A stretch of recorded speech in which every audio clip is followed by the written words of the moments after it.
Good afternoon, good morning, or good evening, depending on what time you are watching this podcast. This podcast is our series, what we call Race, Culture, and the Church.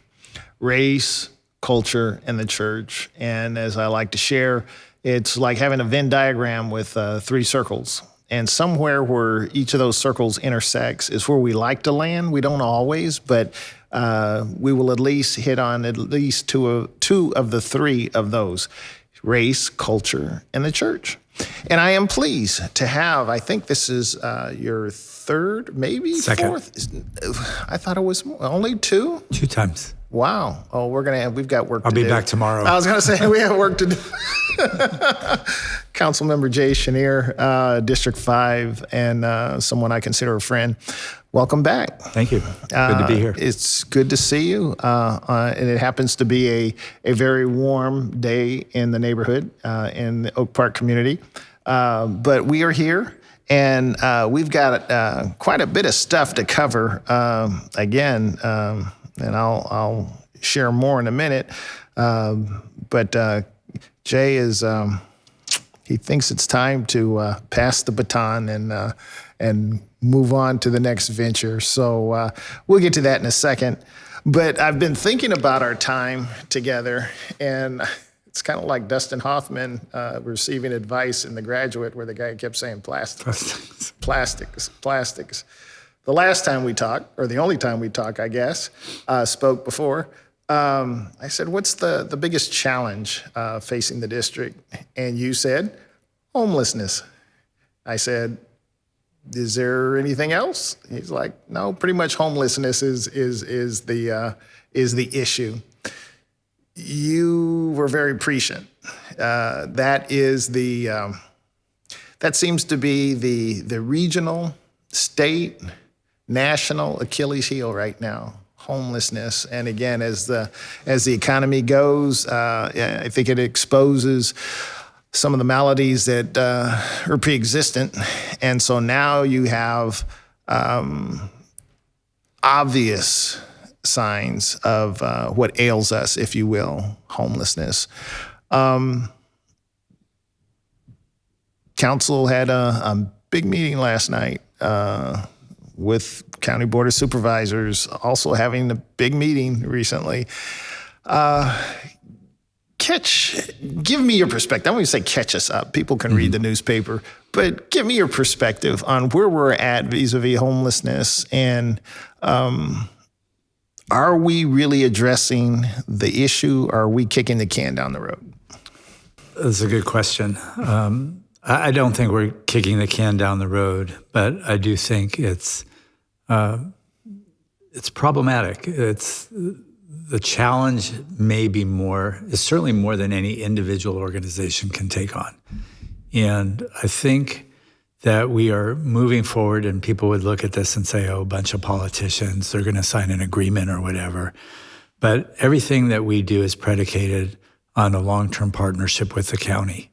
The county is the receiver of funds for mental health services, for alcohol and drug abuse services.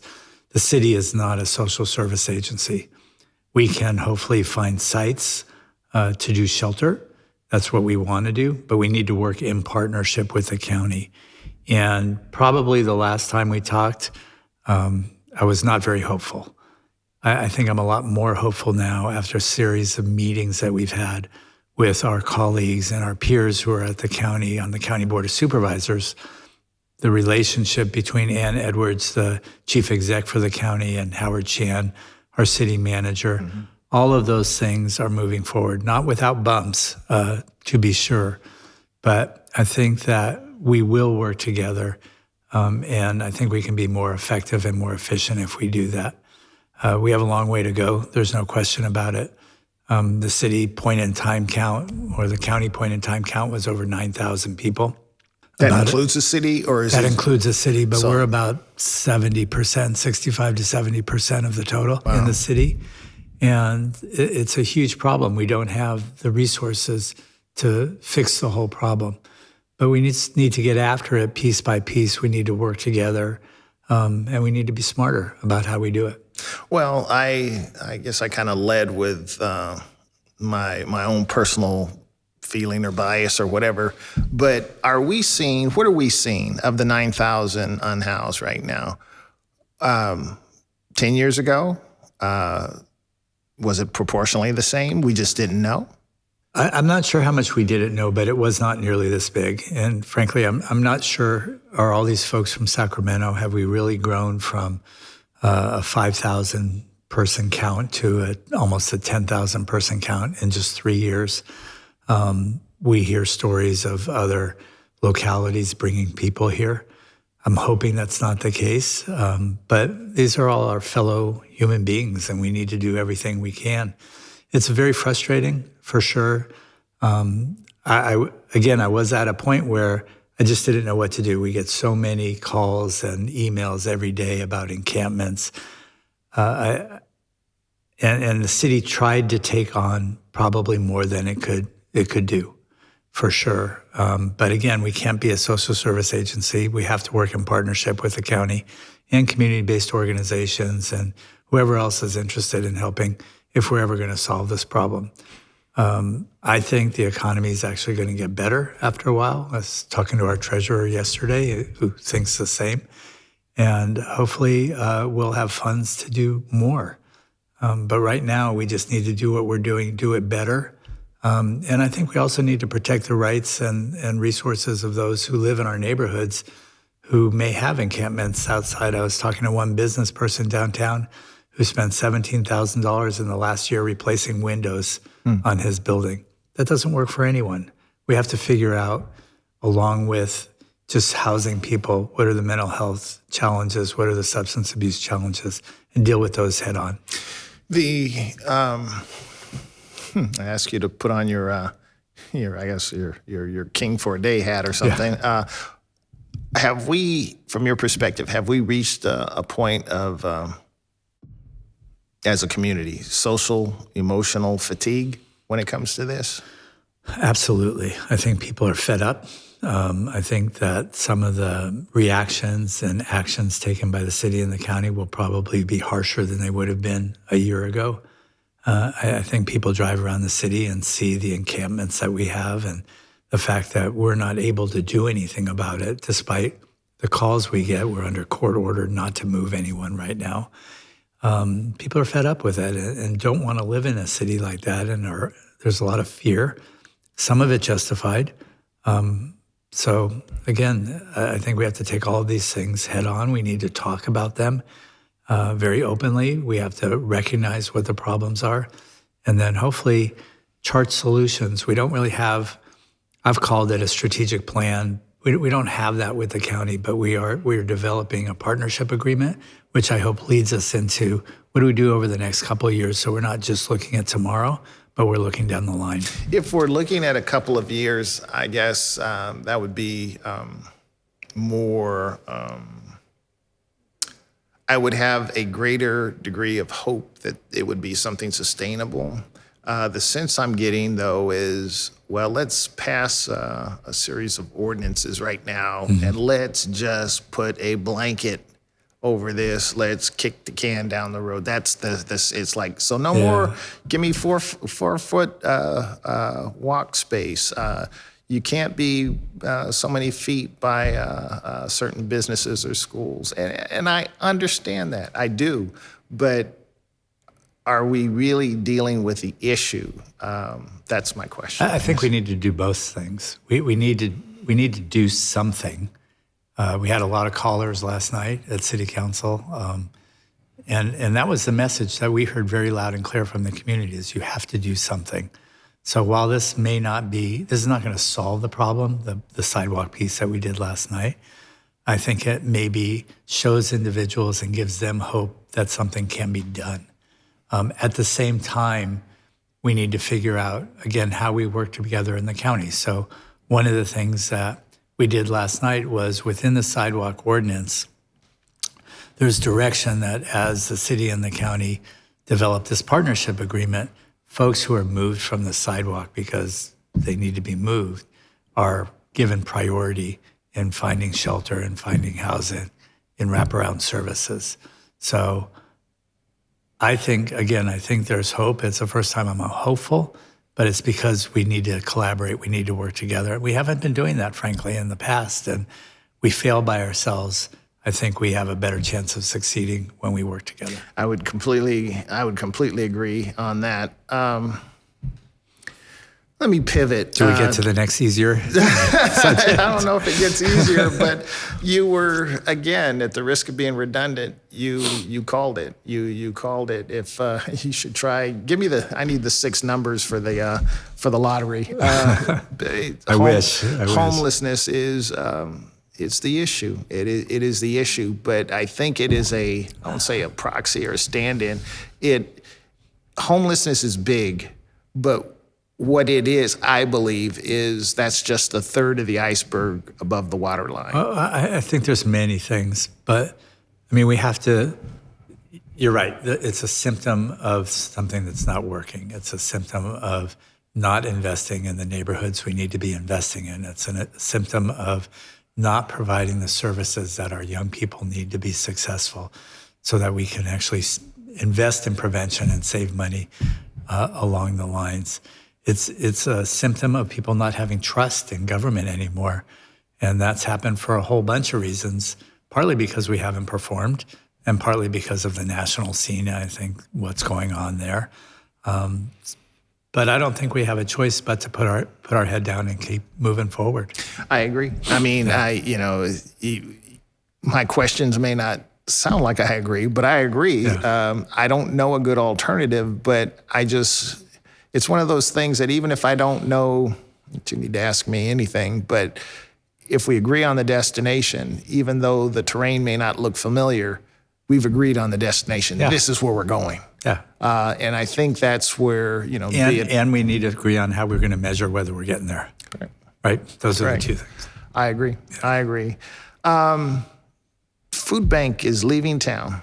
Food Bank is leaving. They're leaving Oak Park. They're not leaving town. That's true. I stand corrected. They are not leaving town. Their base of operation is over off Raleigh Boulevard in the North Sacramento area. They're leaving Oak Park. Were you surprised? I was. I think I had a little bit more notice than some folks. Not a whole lot. I sat down with the executive director, with Blake Young, who I think has done a fabulous job there. And I think I worked there for 2 years and ran it for a year a long time ago. With Father Madigan? Well, yes, sort of. There's a long story there. Okay, all right. We'll save that for our third time then. Probably not. but I think what Blake has done over the number of years, I was there in 95, 96. Okay. And kind of worked for a year writing grants, and I was general manager for a year. He has really brought it into the 21st century, there's no question about it, and has made it a regional food bank, which is what it should be. It's not a food closet. It's not a food basket like some other places.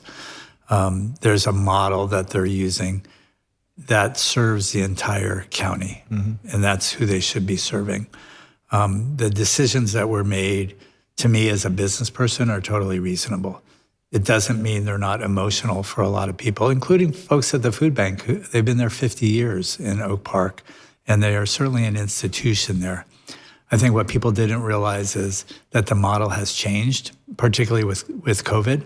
They were not doing, individual service to people. I think by what they're doing, moving from 50,000 square feet here into a building with 110,000 square feet that they were already using, but will make them much more effective and much more efficient. There's no question about that as a business model. I think that, we all can do a better job in communication. Sure. Me included on a lot of things. But I look forward to the opportunity that we now have with the facilities that they're leaving. I know that they would love to see a community-based organization multiple organizations that come in and really serve the community. And that's something that we're trying to make happen. We'll see if we're successful or not. Don't have a lot of time to do that. Probably the fact that the market has cooled down a little bit has helped us. It's helpful, yeah. I don't think anybody has made an offer yet. We're trying to put something together. And we have some ideas, I think, that the neighborhood would love based on conversations we've had in community meetings with the neighborhood on 2 different occasions. Have you had a chance to listen to any part, or your staff, the Oak Park Neighborhood Association, Adrian Wren, captured the meeting? I was at it was a Zoom meeting. I was you were there. part of that. Yeah, Okay. I wanted to was listen. not. Okay. I absolutely wanted to listen to it and see where people were. What came out of it was very similar to the first community meeting we had. The only thing I would say is people want affordable housing. That was number 1 on their list. It doesn't work in that space. Sure. Beyond that, can we get a library in there and put a library in Oak Park, which deserves it and has for a long time? Can we put childcare in there? Can we put other social services in there? We have to figure out how to do that with the resources that we have, and then make it self-sufficient over time. And I think that there is a path to do that. Maybe not for all of those organizations I just mentioned, but hopefully for enough of them that we can really use the facility. I think the city has the potential to close off 3rd Avenue and make it a true campus. So between the 2 buildings is 3rd. Okay. And there's the education center. Next to that is the garden area. Across the street is the Arata Brothers Market. So 32nd Street or 33rd Street would still stay open? No, I think if you closed it off, you could make a true campus out of it. Oh, okay. Okay. We'll see. Okay. We'll see. We're working on it. We've got some preliminary ideas from the library and from SETA around childcare. We're kind of mapping that out and hopefully working with Assemblymember McCarty, who I think likes the idea. And so we've got to put a few dollars together and go from there. Before you leave? Before your term ends? I'm going to do everything I can to make it happen. Okay.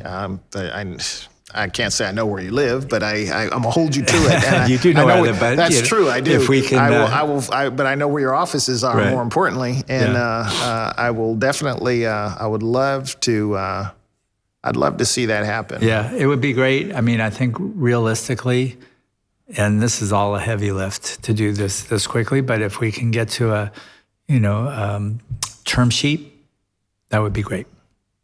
I don't think we sign every document and do that.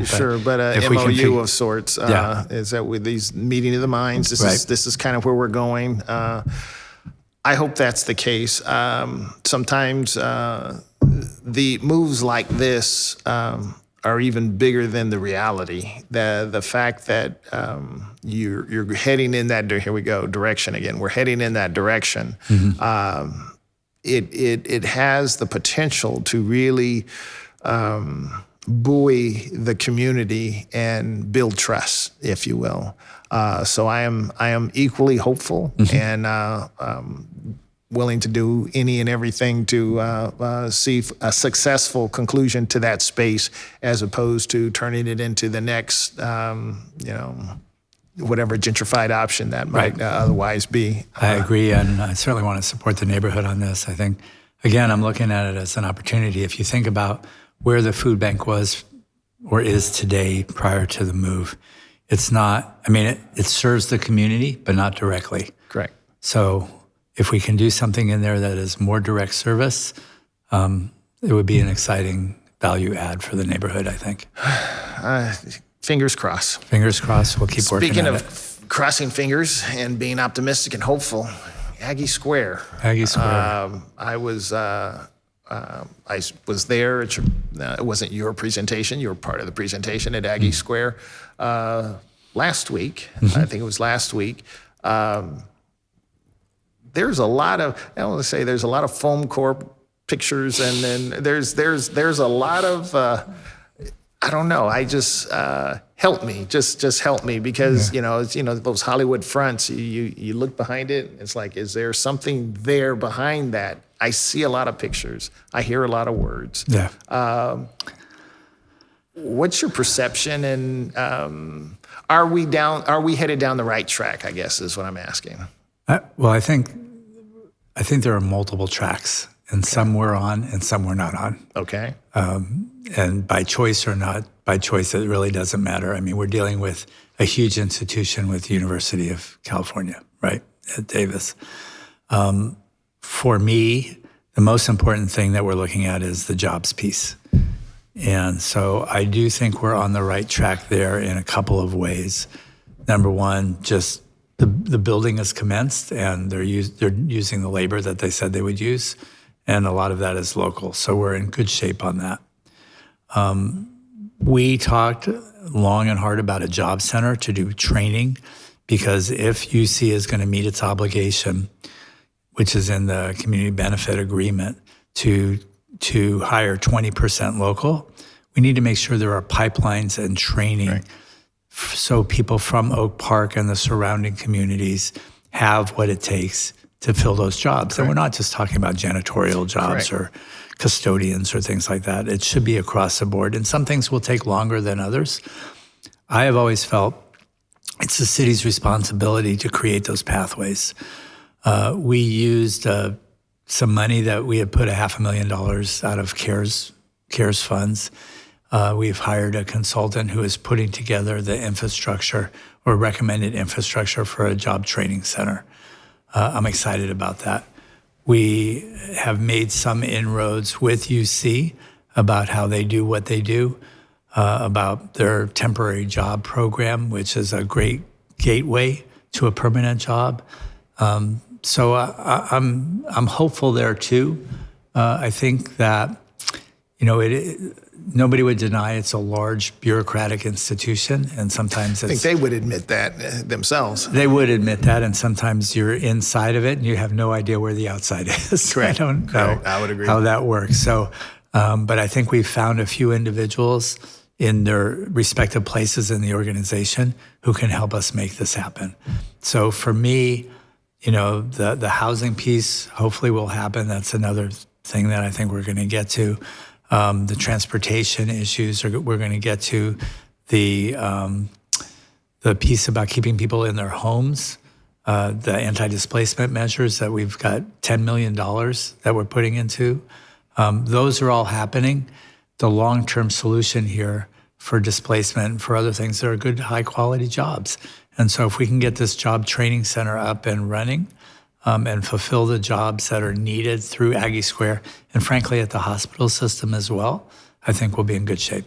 Chancellor May has been in this space twice, and he has promised to come back. If he were here now, what would you ask him? I would ask him, and you can use my name on this one. I would say, tell us. You're being recorded if you didn't know. I understand that, but you know what? I got 3 more months. I would ask him to really delineate his priorities within Aggie Square, for the neighborhoods that we're trying to serve.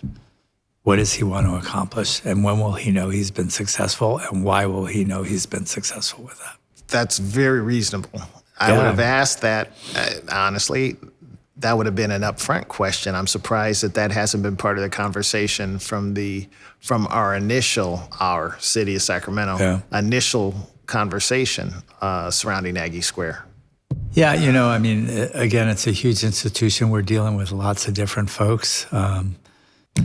Just got to keep working at it. Well, let me just ask, we're on the corner of 4th Avenue and 39th Street. Should someone who lives on 4th Avenue, will their lives be improved with Aggie Square? If they want it to be, I hope so. If they want to look at job opportunities, yes. That should be the opportunity. That should be the potential for people who live in this neighborhood to go there and say, this is something that I can do or I want to learn. And that puts me on a road to a better life. If I have a job, and we phrase it a slightly different way, if I have a job, I'm content with a job. I'm not looking for employment there, but that area is going to be developed and people are going to thrive and live and be a part of that environment. Right. Is my life better? Do you own a house? Do you rent? I own a house. You own a house? Well, the value of your house is certainly going to increase. That's a good thing or a bad thing. But if I rent, I might be displaced. If you rent, you may need help, and that's where we are to help you. That's the $10 million that we put to see if this works. And that $10 million assistance, I'm assuming that's over the some time frame or is it just spend it until it's gone? Spend it until it's gone, see how it works. And it's mortgage assistance, rental assistance, home repair assistance, all of those things. But if I'm renting and it does not move me from a position necessarily of being a renter to being to having skin in the game, tangibly being a homeowner. I think with that program. Right, not with this program. That's correct. It's not a first-time home buyers program. There are programs out there, and hopefully by working with the communities, we can bring more resources in. Okay. Optimistic? I'm always optimistic, but I mean, look, gentrification can be a good thing or a bad thing. Displacement is a bad thing. Gentrification, I would argue, is something that you want to uplift a neighborhood. You want to do that without the displacement part of it. So you have to figure out where that balancing act is. Have you seen that work successfully elsewhere? No. Not really. That's a pretty grim assessment. Yeah. But, we could be the first. Yeah. My career took me to working in downtown Oakland for 7 years. Right.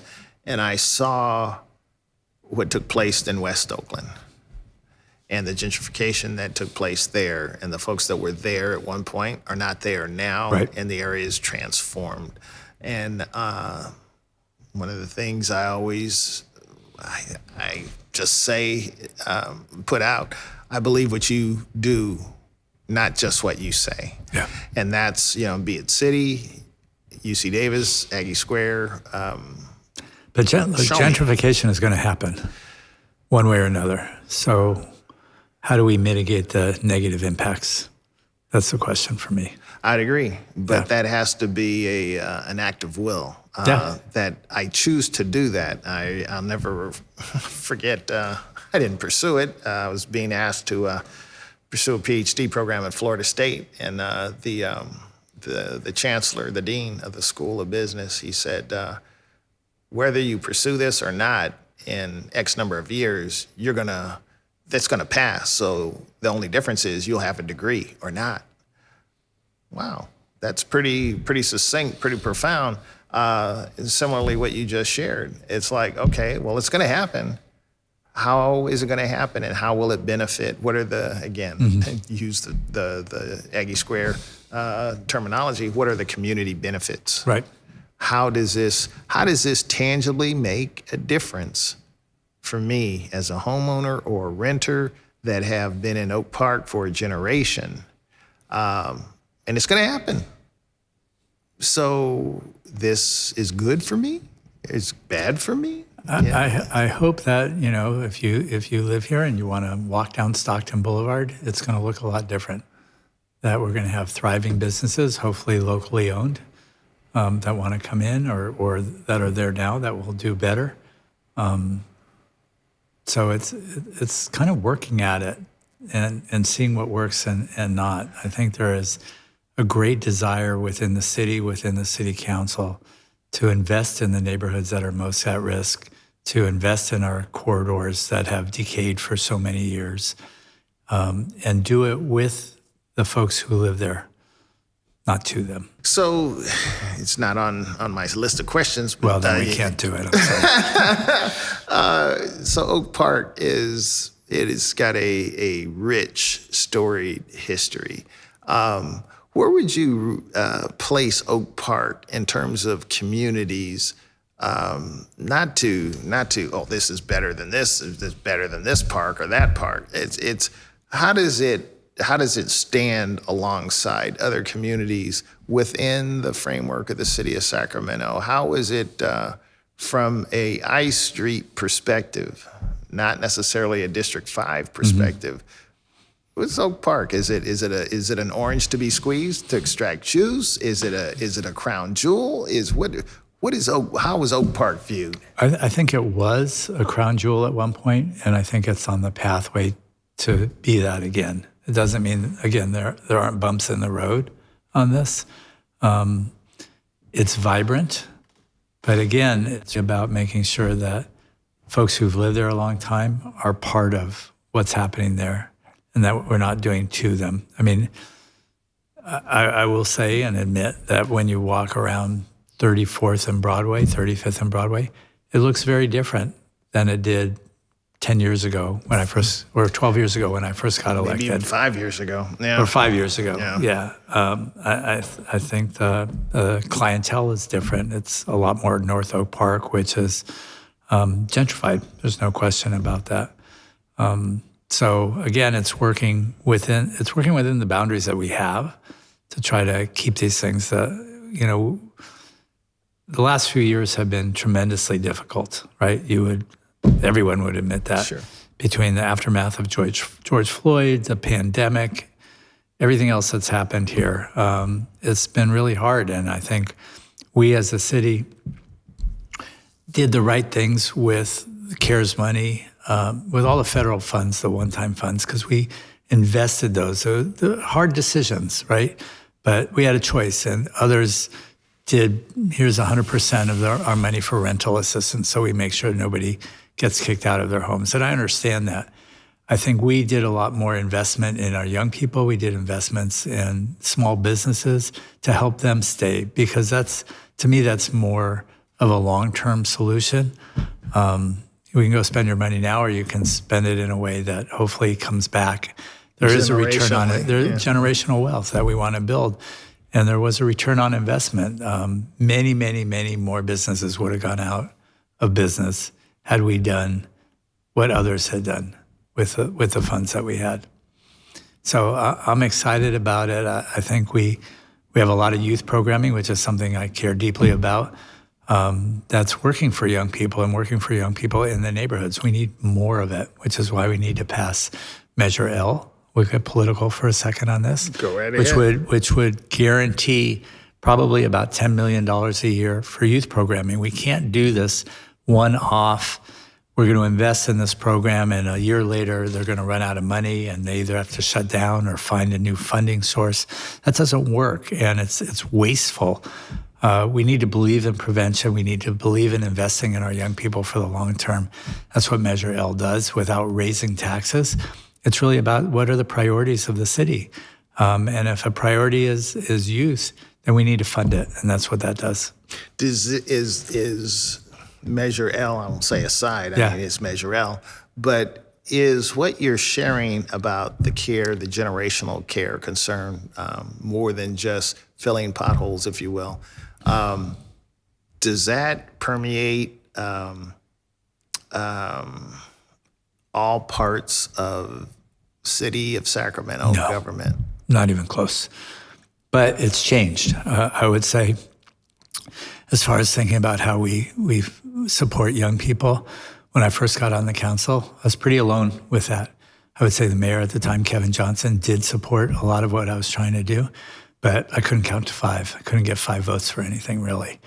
When I ran Measure Y, which would have been my first chance at sustained dollars, I had most of the council, not most, but a good number of council people actively campaign against it, as did many others, including a lot of our department people. I think that's changed. I think people see it. I think there's a movement to support our young people across the board. Part of that is a reaction to what we saw because of COVID and mental health issues among young people. That we kind of went, there's a bigger problem than we thought here, because it's always been there. It's just never been recognized in the same way. And I think that people now, and we'll see in November, but I think people now are ready to do more investments in our young people and see the importance of it, both in the short term and the long term. Well, Councilmember, I've already gotten the high sign. I'm running out of time, but I'd be remiss if I didn't deal with the redistricting, the election, obviously coming up. District 5, someone in their infinite wisdom thought that, and again, that's not a negative comment, it's just a comment. Somebody thought that redrawing the boundaries was the way they are, the way they're going to be is better than what they were. Do you want to give your 2 cents or? We had an independent redistricting commission.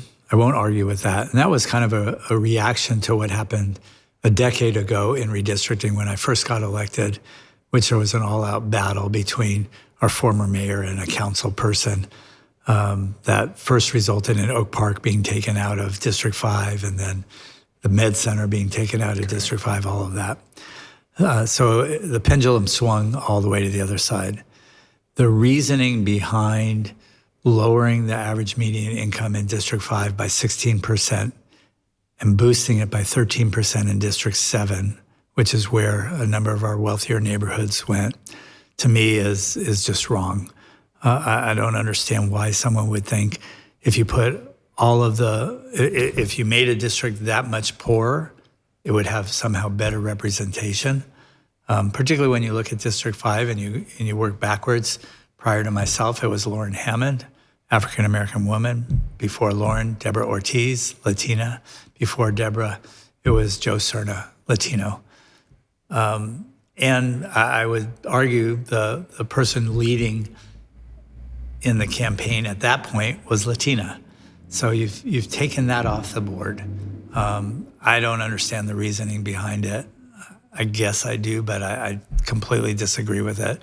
I think that you had a historical relationship between Curtis Park and Oak Park. I agree. Now they're in two different districts. That makes no sense to me. I've shared before, I share now. When my parents moved here in '67 from Bakersfield, we moved to 3138 33rd Street, right there by Rainbow Bakery at the time. And I went to Bret Hart in 4th and 5th grade, crossed the overpass there. So there, for me, Oak Park, Gunther's Ice Cream, Curtis Park, it's all a mashup. And I think that, I won't say it becomes a Hatfields and McCoys, but there's something lost. I totally agree with that. I mean, both my kids went to Bret Hart. They were actually, my older one was the only Curtis Park kid in his kindergarten grade. My younger one, more or less the same.